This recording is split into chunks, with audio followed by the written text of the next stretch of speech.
Here are 3 other ancient peoples from the Italian peninsula. First up, the Sabines. Now these were from the central area or region of Italy, the sort of Apennines.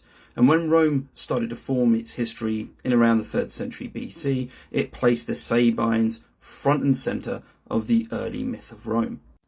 For example, Rome's second mythical king was Numa Pompilius. He was a Sabine and he actually had to be convinced to do the job.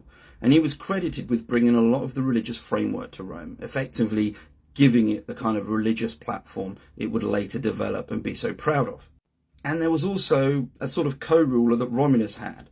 He was Titus Tatius, which is a great name, by the way. He was a Sabine, and it followed a particular instance with Romulus that I'm not going to go into on here.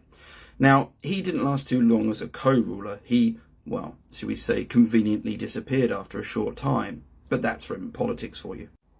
Secondly, the Samnites, and these were certainly not to be messed with. They hailed from southern Italy, and in 321 BC they handed Rome a humiliating defeat at the Claudian Forks. And it's argued that their practice of having people fight each other, usually prisoners of war, was later picked up and developed by Rome and became the gladiator. Samnites, like other tribes, didn't speak Latin. They spoke their own language, and this was Oscan.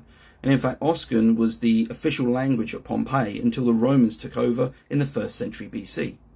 Third and lastly, but by no means least, the Etruscans. Safe to say, I love the Etruscans.